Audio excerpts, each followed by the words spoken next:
भारत की पारंपरिक ज़मीन में कई ऐसे राज दफन हैं जो कई वर्षों या कहें कि सदियों बाद आज भी उसी तरह ताज़ा और अनसुलझे हैं जितने पहले कभी हुआ करते थे। ये रहस्य कुछ ऐसे हैं जिन्हें जितना सुलझाने की कोशिश होती है, ये उतना ही उलझते जाते हैं। ऐसा ही एक राज राजस्थान के जैसलमेर जिले के कुलधरा गांव में भी दफन है। यह गांव पिछले 170 सालों से वीरान पड़ा है। एक ऐसा गांव जो रात ही रात में वीरान हो गया और सदियों से लोग आज तक नहीं समझ पाए कि आखिर इस गांव के वीरान होने का राज क्या है। कुलधरा गांव के वीरान होने को लेकर एक अजीबोगरीब रहस्य है।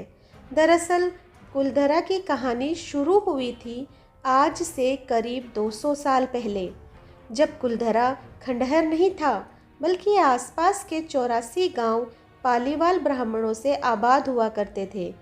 लेकिन फिर जैसे कुलधरा को किसी की बुरी नज़र लग गई।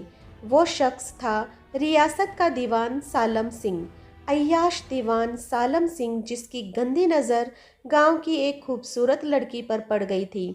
दीवान उस लड़की के पीछे इस कदर पागल था कि बस किसी तरह से उसे पा लेना चाहता था। उसने उसके लिए ब्राह्मणों पर दबाव बनाना शुरू कर दिया।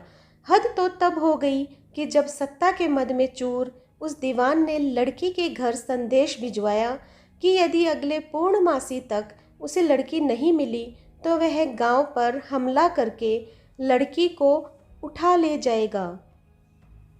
दीवान और गांव वालों की ये लड़ाई अब एक कुंवारी लड़की के सम्मान की भी थी और गांव के आत्मसम्मान की भी। गांव की चौपाल पर पालीवाल ब्राह्मणों की बैठक हुई और 5000 से ज़्यादा परिवारों ने अपने सम्मान के लिए रियासत छोड़ने का फैसला ले लिया।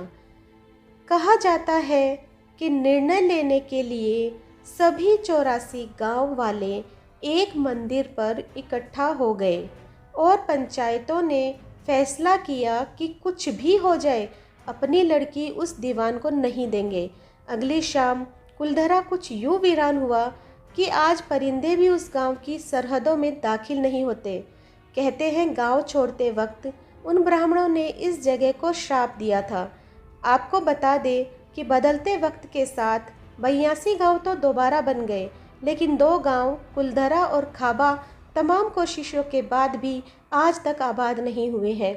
ये गांव अब भारतीय पुरातत्व विभाग के संरक्षण में है, जिसे दिन की रोशनी में सैलानियों के लिए रोज़ खोल दिया जाता है। कहा जाता है कि यह गांव रूहानी ताकतों के कब्जे में है। टूरिस्ट प्लेस में बदल चुके कुलधरा गांव घूमने आने वालों के मुताबिक यहाँ रहने वाले पालीवाल ब्राह्मणों की आहट आज भी सुनाई देती है। उन्हें वहाँ हर पल ऐसा अनुभव होता है कि कोई आसपास चल रहा है। बाजार के चहल पहल की आवाज़ें आती है, महिलाओं के बात करने की और उनकी चूड़ियों और पायलों की आवाज़ हमेशा ही आती रहती है। प्रशासन ने इस गांव की सरहद पर एक फाटक बनवा दिया है, जिसके पार दिन में तो सैलानी घूमने आते हैं, लेकिन रात में इस फाटक को पार करने की कोई हिम्मत नहीं करता है।